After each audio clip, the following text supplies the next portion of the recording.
Hello, Marcus Wolford here. This is intended for the personal trainer who's having trouble getting their client to understand what the hip hinge is.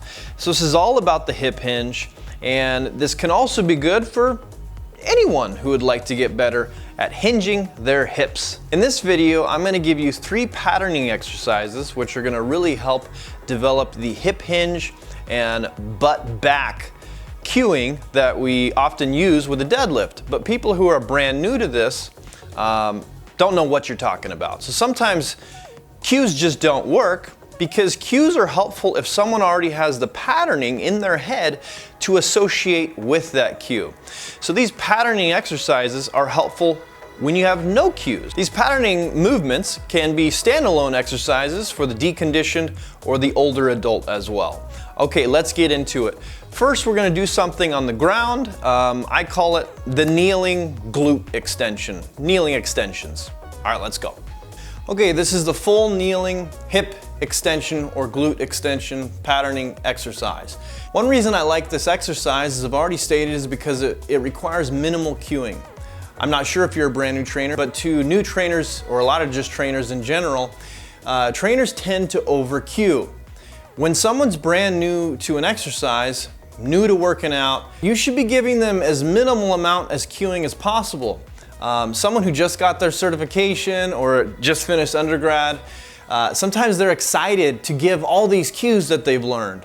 And that can be a big drawback because the client just needs to move their body, and they need to try to figure it out sort of on their own, with you correcting, guiding, and helping them, not bombarding them with 30 different cues. Knees out, chest up, letters on your shirt facing the wall, butt back, hamstrings back, feel your diaphragm, breathe through your diaphragm, belly sucked in, Valsalva maneuver, posterior pelvic tilt. Come on, get that anterior pelvic tilt. Oh, too much arching. You know, when we're yelling these things like it's a big CrossFit class, but really we're just with an individual client, it can just mess with them and make all the movements much harder to learn. So as you'll see with all these movements, one reason I picked them is they require minimal cueing, and really is helpful because the person starts figuring it out on their own and it feels way more natural. So all we're gonna do here is you're just gonna tell them to sit up, kneel tall, figure out what you like. We're just gonna go right up. And now you're just gonna tell them, bring your butt back down to your heels and go up again. So you're just extending, going down and extending. Now, a huge drawback to this exercise, which you can probably guess, is 2 things. If someone is dealing with knee pain, this might hurt. Secondly, this requires a good amount of plantar flexion. I bet even a lot of you watching can't even do full plantar flexion, so this might even be hurting you. What can we do to still do this exercise, not have knee pain, and that doesn't require plantar flexion? I know, let's elevate them and put a pad under their legs. So here I am elevated on a bumper plate and a really thick pad. Now this doesn't require any plantar flexion, doesn't even require a lot of dorsiflexion, just requires a little bit of flexion from those toesies. And if you have them lean all the way back, this could still cause some calf pain and again a lot of pressure on those toes. So instead, just when they go to their heels, their butt to their heels, keep them in a forward leaning position to keep more of the weight dispersed. So same thing, full extension, and just tell them bring that butt down towards the heels and the chest is forward. We're just hip hinging. You could start throwing the word hip hinge. Tell them to put their hands in the creases of their hips here as they go down. You can tell them to squeeze the glutes at the top if you want, but really just have them go through reps. We're just trying to get a lot of reps from the motion that we're looking for. Doesn't have to be perfect, it just needs to somewhat resemble the pattern we're looking for.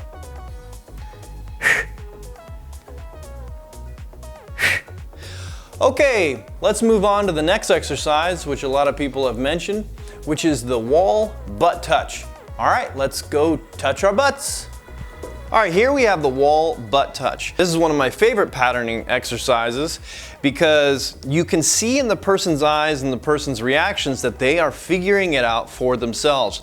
I purposefully do not use a lot of cueing. I use basic cueing, which is usually just try to touch your butt to the wall and allow for them to mess up a lot. Okay, so you're gonna start so they have a lot of successes in the beginning and then it gets tough. So start really close to the wall and just say, please try to touch your butt to the wall. And you can have them put their hands wherever you want, maybe out front. Depends on the future goal of the exercise you're aiming for. If you're aiming for the squat, yeah, you might have their hands out front. Be like, okay, I did it. And even if they're not doing the movement pattern you're wanting, say they're getting a little too squatty, that's fine, because we're just trying to get a success with what you're trying to get them to do, which is just touch their butt to the wall. So say they get it, and I'm gonna purposely do not so much a hip hinge. So, okay, I got it, and as you can see, I'm a little squatty. And then you just say, move your feet out 1 to 2 inches away. Be like, okay. And now touch your butt to the wall. Okay, I got it, all right. Move your feet out a little bit more. And be like, oh, I can't get it. Where's that wall? And before you give a cue, you're gonna really want a cue. You really want a cue, don't you?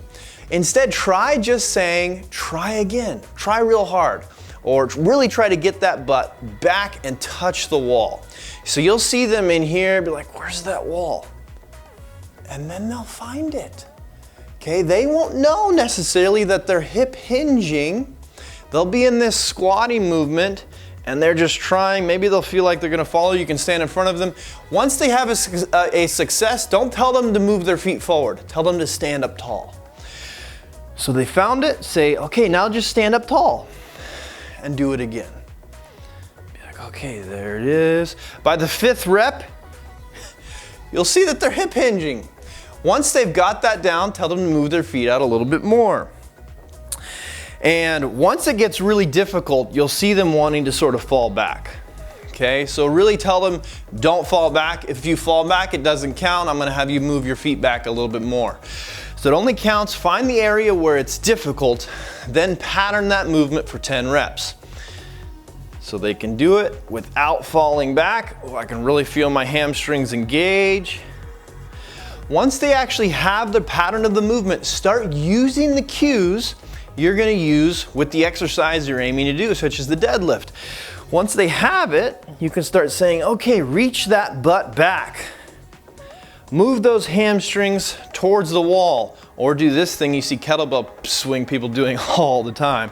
Boom! I find that a little bit funny, but it can really, it can work. You can feel that the hands going into where the acetabulums are, into the grooves of the pelvis, pushing that butt back, but they're still gonna need the counterbalance typically. Okay, so there's the basic exercise. This can be a standalone great exercise for the older population, anyone who's detrained, youth, but anyone you're trying to pattern the hip hinge with. Ways to progress this is you can add some weight, like a plate. So just hug that plate and do the same patterning movement. So now we're sort of doing like a good morning. Not so chest down as a good morning. This is basically a deadlift. We're just hugging a plate. And we're not having to think about a bunch more things. If you're holding, say, a kettlebell between your legs, you might have to start cueing that the shoulders be back or stuff like that. Again, try to use as minimal amount of cueing as possible to just keep connecting the movement. So now we've loaded the exercise the person has already established. All right, so obviously from there you can grab many different things. You can do a goblet style with a kettlebell. You can do a kettlebell between the legs, actually do a deadlift. You can combine this with a deadlift and go back and forth. That's why I do with a kettlebell swing quite a lot, is I do reach throughs to a chair behind me, then I go back to the kettlebell swing so someone can ingrain that hip hinge. So hopefully that makes sense. This, in my opinion, is one of the best patterning movements to establish the hip hinge with minimal cueing. All right, let's get on to our third and last exercise. Okay, this last one, you can call it many things. I sometimes call it the hinge and sit. When doing the wall butt touch, I often have, really depending on the goal of the client, I have them just slide their hands, using the groove of the hand, down the legs until they get to their knees. Okay, so I sometimes just have them go up and down. And by the time they get down, this is sometimes called the baseball stance or the pitcher stance, as you're in the outfield getting ready for someone to hit the ball. I don't watch any baseball at all, so that's just what I've heard it called sometimes. You can call it anything you want. This, in fact, is the first half of a deadlift. Arguably, a deadlift is a combination of two movements. A Romanian deadlift is the first half. The second half is a squat.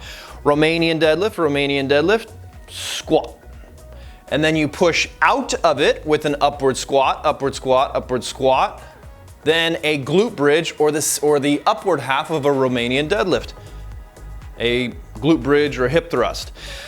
Right? So it's just hip hinge until you're here. Then its back angle stays almost the same as you go down.